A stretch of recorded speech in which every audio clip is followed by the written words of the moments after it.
107.5 The Game Podcasting is sponsored by Modern Exterminating, a family-oriented company. Professional, honest, and dependable pest control solutions. We're your one-stop shop for all pests. What do you think of the Tom Thibodeau firing? Surprising. Reading more Nick-centric things, I guess a lot of people saw this coming. And maybe you have to think about basketball in a different sense. Because, again, you had Malone get fired in Denver. The Memphis coach got fired as well. Like, teams that seem to be in good places are kind of on the way up will let go of their coach. And that's something we don't see as much in other sports. It makes me think of when Florida fired Ron Zook. So we're going pretty far back, right?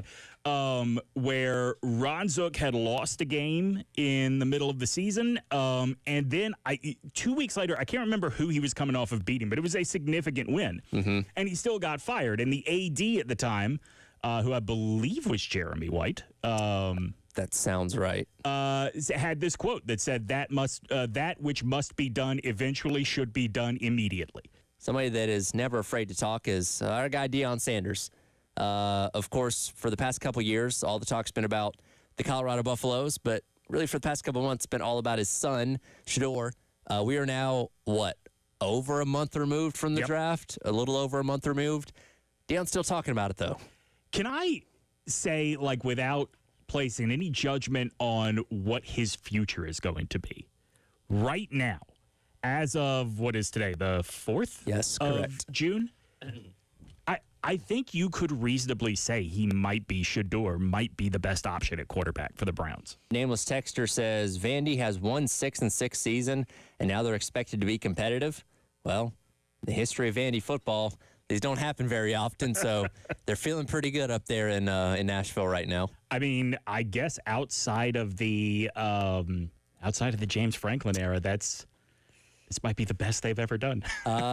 Honestly, actually, it might be. Derek Mason, I think, took them to 3 bowls during his time there, so it's not like they've been in the wilderness. But the sentiment around the program was never like this. Yeah. Have you read Dawn's new book?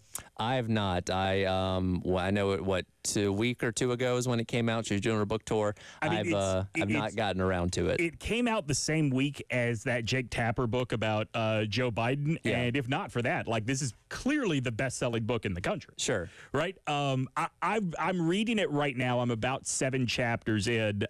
You get a lot of great insight on Dawn, the way she grew up, the way she views herself, all kinds of stuff. And it's not put together linear, right? Yeah. It's not like you start at the beginning of her life and you work up to the 2024 national championship. Each chapter is a different lesson that her mother gave her, and how she has applied it to her life. So you get to see her in different stages of her life throughout the book, and I have never been more convinced that if the WNBA puts a team in Philadelphia, Dawn is going to coach that team.